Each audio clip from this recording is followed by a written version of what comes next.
जय श्री राम। प्रिय दर्शकों, प्राचीन भारत की भूमि पर अनेक महान राजा हुए, लेकिन उनमें से एक नाम ऐसा है जो आज भी इतिहास के पन्नों में ही नहीं बल्कि लोगों के दिलों में भी अमर है। वह नाम है राजा भोज।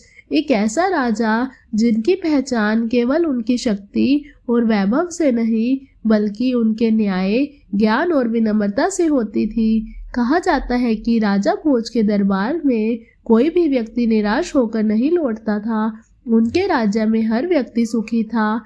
लेकिन भक्तों, क्या आप जानते हैं कि राजा भोज की असली कहानी केवल उनके महान शासन तक ही सीमित नहीं है, बल्कि उसमें एक ऐसा रहस्य छिपा है जिसने स्वयं राजा भोज को भी बदल कर रख दिया था। यह कहानी उस समय की है जब मालवा का राज्य अपने स्वर्ण युग में था। चारों ओर समृद्धि थी, खेतों में हरियाली लहलहा रही थी, प्रजा खुश थी और राजा भोज अपने न्याय के लिए दूर दूर तक प्रसिद्ध थे। लेकिन हर महान राजा की तरह उनके जीवन में भी एक ऐसा समय आया जब उन्हें अपने अहंकार और सच्चाई के बीच चुनाव करना पड़ा। एक दिन की बात है, राजा भोज अपने दरबार में बैठे थे। तभी एक गरीब किसान वहां आया। उसके चेहरे पर चिंता और डर साफ दिखाई दे रहा था। उसने हाथ जोड़कर कहा, महाराज, मेरे खेत में कुछ अजीब हो रहा है। जब भी मैं खेत के एक विशेष स्थान पर खड़ा होता हूँ तो मुझे ऐसा लगता है जैसे मैं कोई राजा हूँ। मेरे अंदर एक अजीब सी शक्ति आ जाती है, लेकिन जैसे ही मैं वहां से हटता हूँ तब सब कुछ सामान्य हो जाता है। राजा भोज यह सुनकर आश्चर्यचकित रह गए।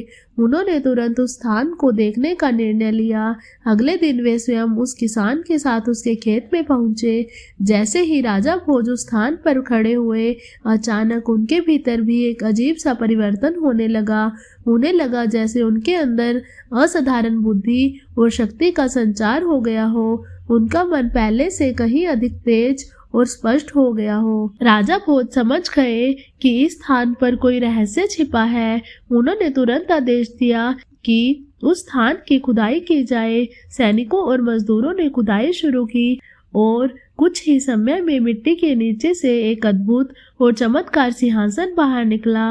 वह कोई साधारण सिंहासन नहीं था, वह थे दिव्य सिंहासन 32।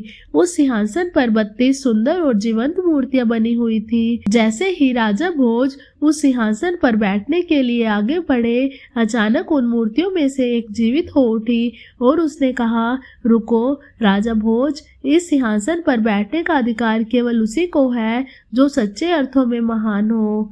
राजा भोज यह सुनकर चौंक गए। उन्होंने विनम्रता से पूछा, हे देवी, कृपया मुझे बताइए कि इस सिंहासन का रहस्य क्या है। तब उस मूर्ति ने बताया, यह सिंहासन महान सम्राट विक्रमादित्य का है, जिन्होंने अपने जीवन में ऐसे ऐसे कार्य किए हैं जिनकी बराबरी करना किसी भी साधारण राजा के लिए संभव नहीं। इसके बाद एक एक करके उन 32 मूर्तियों ने राजा विक्रमादित्य की महानता की कहानियां सुनाना शुरू की। हर कहानी में त्याग था, न्याय था और एक ऐसा साहस था जो किसी भी राजा को महान बना सकता था। राजा भोज हर कहानी को ध्यान से सुनते रहे और हर कहानी के बाद उनके मन में एक ही प्रश्न उठता, क्या मैं भी ऐसा कर सकता हूँ। धीरे धीरे उनके मन का अहंकार समाप्त होने लगा और उन्हें यह समझ में आने लगा कि सच्ची महानता केवल शक्ति या धन से नहीं आती, बल्कि त्याग, सत्य और धर्म के मार्ग पर चलने से आती है। कई दिनों तक यह क्रम चलता रहा और अंततः राजा भोज ने यह स्वीकार कर लिया कि वे अभी उस स्तर तक नहीं पहुंचे हैं जहां वे उस सिंहासन के योग्य बन सके।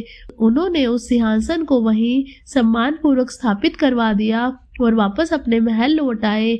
लेकिन भक्तों, यही वह क्षण था जब राजा भोज सच में महान बने, क्योंकि उन्होंने अपने अहंकार को त्याग कर सच्चाई को स्वीकार किया और यही एक सच्चे राजा की पहचान होती है। उस दिन के बाद से राजा भोज और भी अधिक न्यायप्रिय, विनम्र और महान बन गए। उनकी ख्याति दूर दूर तक फैल गई। लोग उन्हें केवल एक राजा नहीं बल्कि एक आदर्श शासक के रूप में देखने लगे। कहा जाता है कि आज भी जब सच्चे न्याय और धर्म की बात होती है तो राजा भोज का नाम आदर के साथ लिया जाता है। क्योंकि उन्होंने यह साबित कर दिया था कि सच्ची महानता बाहरी शक्ति में नहीं बल्कि अंदर की सच्चाई और विनम्रता में होती है। तो प्रिय दर्शकों, इस कथा से हमें यह सीख मिलती है कि जीवन में चाहे कितने भी सफल क्यों न हो जाए, हमें कभी भी अहंकार नहीं करना चाहिए। सच्ची महानता हमेशा विनम्रता, सत्य और धर्म के मार्ग पर चलने में होती है। अगर आपको यह प्रेरणादायक कहानी पसंद आई हो तो वीडियो को लाइक करें, शेयर करें और चैनल को सब्सक्राइब करना न भूलें। जय श्री राम।